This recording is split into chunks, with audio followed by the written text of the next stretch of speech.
नमस्कार आदरणीय दर्शक महानुभावहरू, अथर्ववेदमा भनिएको छ सर्वान पथो अनृणाय आछिएम, अर्थात् हामी ऋण रहित भएर परलोकको सबै मार्गमा चलौँ। जसलाई हामी कहिले देखेका छैनौँ तर उनको हातले बनाएको उनको हातले उमारेको अन्न हामी खाइराखेका हुन्छौँ। यसै प्रकारले जीवनमा हामी अनेकौं प्रकारले प्रभावित छौँ। त्यसलाई हाम्रो गर्नुपर्ने कर्तव्य पनि भन्न मिल्छ। मातापिताले यसरी जीवनमा सुख दुःख सहन गरेर भरण पोषण गरिदिए हैन, हामीलाई हुर्काए र यसरी उनको सेवाको बेलामा यदि हामी चुक्यो भने त्यो पितृऋण हो, मातृऋण हो, त्यसको प्रायश्चित लाग्छ। यस कारणले गर्दा हुन त्यसलाई ऋणको रूपमा नबुझौँ, तर के बुझौँ भन्दाखेरि हाम्रो जुन दायित्व छ त्यो दायित्वबाट हामी कहिले भाग्नु हुँदैन। किनभने यस जगतमा ल्याइदिने हैन लक्ष्मी नारायणका प्रतिरूप हैन आदि पिता आदि माताका स्वरूप माता पिता नै हुन्। यस कारणले गर्दा मातृपितृ ऋणलाई त चुक्ता गर्नु पर्यो नि। एवं प्रकारले हाम्रो नारीको पनि ऋण बहुत बडा अर्थपूर्ण छ।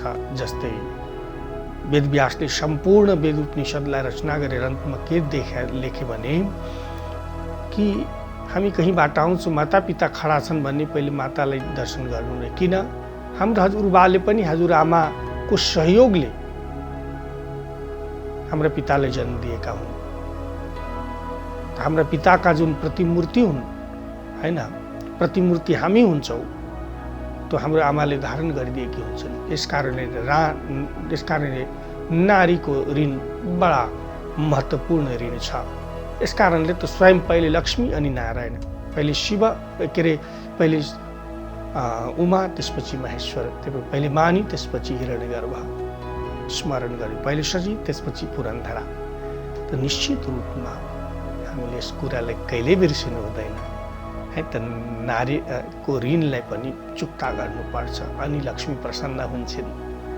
अनि यत्र नार्यस्तु पूज्यन्ते तत्र रमन्ते देवता भनेको त्यही हो। साक्षात् महालक्ष्मी प्रसन्न हुन्छन्।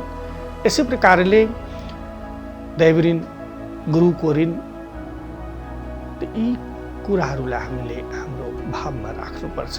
हाम्रो कर्तव्यभित्र यी पर्छन् र यसरी हामी यी कर्तव्यहरूलाई धारण गरेर अगाडि बढ्छौँ भन्ने निसन्देह हाम्रा सम्पूर्ण योग लोक र परलोकका सबै मार्ग प्रशस्त भएर जानेछन्, सफलताले पाइला चुम्नेछन् र पितृको दैवको अनुकम्पा ब्लेसिङ अवश्यमेव पाउनेछौँ।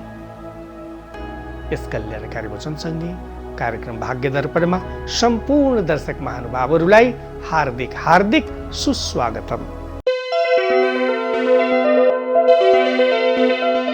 अब आजको पञ्चाङ्गको बारेमा जानकारी गरौँ। श्री सूर्य उत्तरायणी, श्री शाका 1942, नेपाल सम्वत 1141, विक्रम सम्वत 2077 साल फाल्गुन महिनाको 9 गते, तदनुसार सन् 2021 फरवरी महिनाको 21 तारिक आइतबार, माघ शुक्ल पक्ष नवमी तिथि, रोहिणी नक्षत्र, बिहान 6:41 तत्पश्चात मृगशिरा नक्षत्र, विष कुम्भ योग, तैतिल करण, आनन्द आदिमा धाता योग, चन्द्रमा वृष राशिमा भ्रमणशील रहँदा काठमाडौँमा सूर्योदय आज बिहान 6:38 भएर सूर्यास्त साँझ 5:58 हुनेछ। आज द्रोण नवमी पनि छ।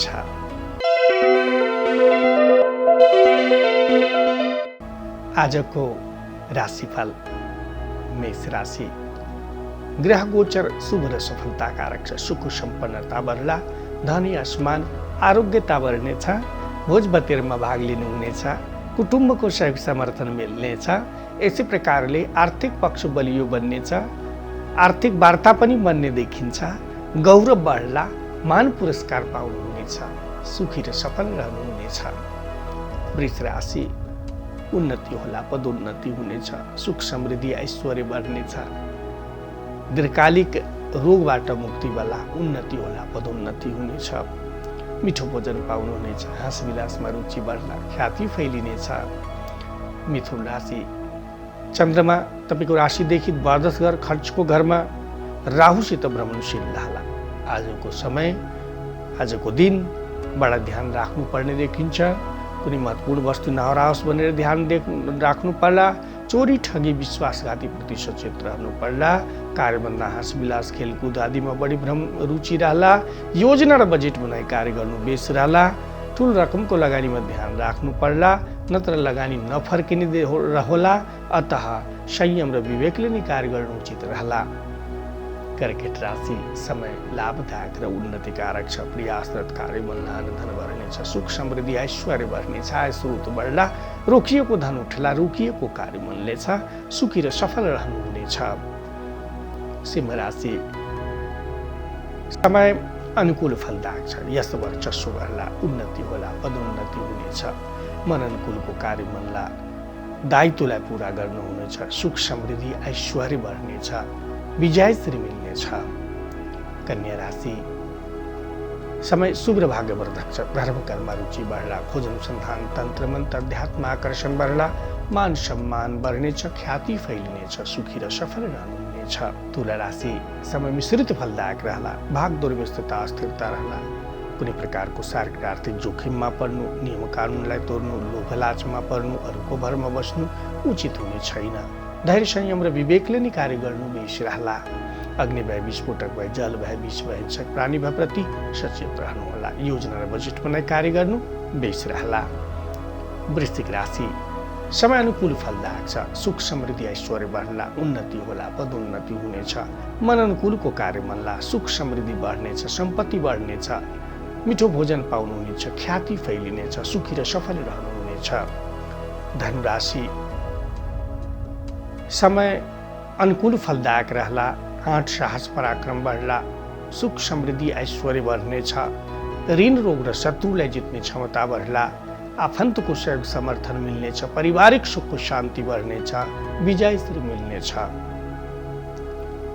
मकर राशि इष्टमित्र प्रेम पात्र सन्तानको सहयोग समर्थनमा कमी आउने देखिँदैन। बौद्धिक र रचनात्मक कार्य बन्ला, घर परिवारको स्थिति अनुकूल रहला, कार्य व्यवसायको स्थिति अनुकूल रहनेछ, आनन्दित रहनुहुनेछ, प्रगतिशील रहनुहुनेछ।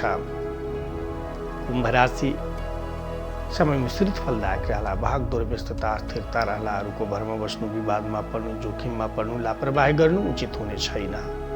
धेरै योजनालाई मनमा खेलाउनु हुनेछ, कुनै ठोस निर्णय गर्नुहुने देखिँदैन। अरूको भर नबसी आफ्नै बल विवेकले कार्य गर्नु बेस रहला। एवं प्रकारले संयम र विवेकले कार्य गर्नु उचित रहला। मीन राशि आँट साहस पराक्रम बढ्ला, सुख समृद्धि ऐश्वर्य बढ्नेछ, यश वर्चस्व बढ्नेछ, इष्टमित्रको सहयोग समर्थन बढ्ला, आफन्तको सुख साथ पाइनेछ। यसै प्रकारले पारिवारिक स्थिति अनुकूल रहला, कार्य व्यवसायको स्थिति अनुकूल रहनेछ, सुखी र सफल रहनुहुनेछ, आनन्दित रहनुहुनेछ।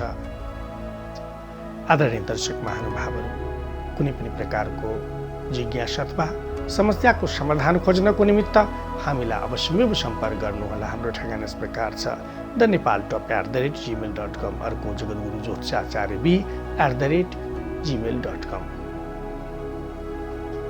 दर्शक वृन्द, कसैले काँडा रोप्छ भन्ने कर्णै पाउँछ हैन? त खाल्टोमा अर्काको लागि खाल्टो खन्ने मान्छे कहिले काहीँ त्यही खाल्टोमा फस्छ, आफू पनि लड्छ। निश्चित रूपमा यदि हामीले सद्कर्म गरेका छौँ भने हाम्रो भाग्य पनि सद् भएर नै आउनेछ।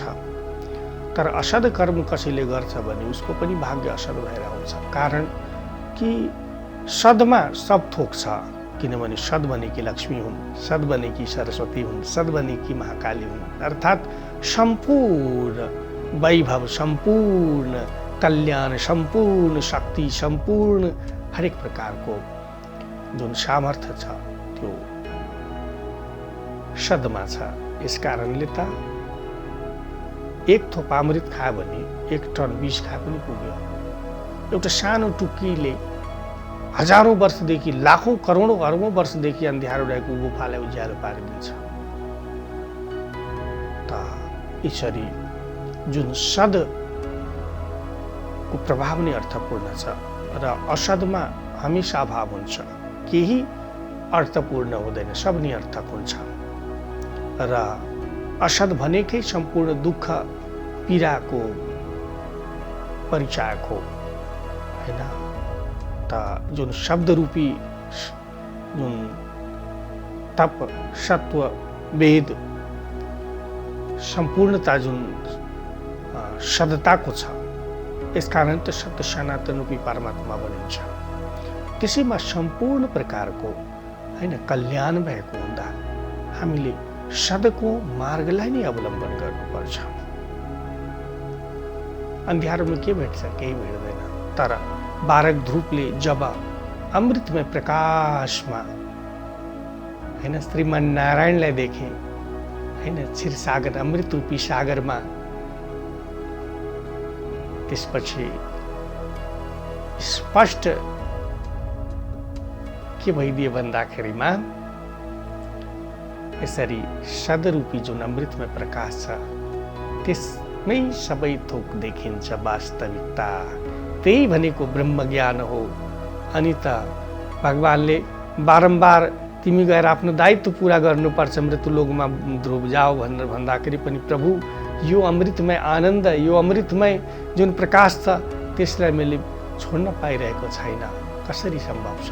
निसन्देह त्यो अलौकिक आनन्द, त्यो सर प्रकारको कल्याण यदि जीवनमा हामीले प्राप्त गर्नु छ भने आजदेखि हैन सदको अमृतमय बाटोको र सद्ज्ञानको बाटोको अवलम्बन हामी गरिहालौँ।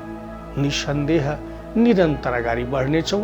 एक दिन न एक दिन अवश्यमेव त्यस सर्वोच्च ठाउँमा पुग्नेछौँ, निसन्देह पुग्नेछौँ। यही नै शाश्वत यथार्थ हो। यस कल्याणकारी वचनसँगै कार्यक्रम भाग्य दर्पणबाट म राजगुरु जगद्गुरु वीरेन्द्र परमहंस ज्योतिषाचार्यजीलाई बिदा दिनुहोस्। आजको दिन यहाँहरूको सुखद र शुभमय बितोस्। नमस्कार।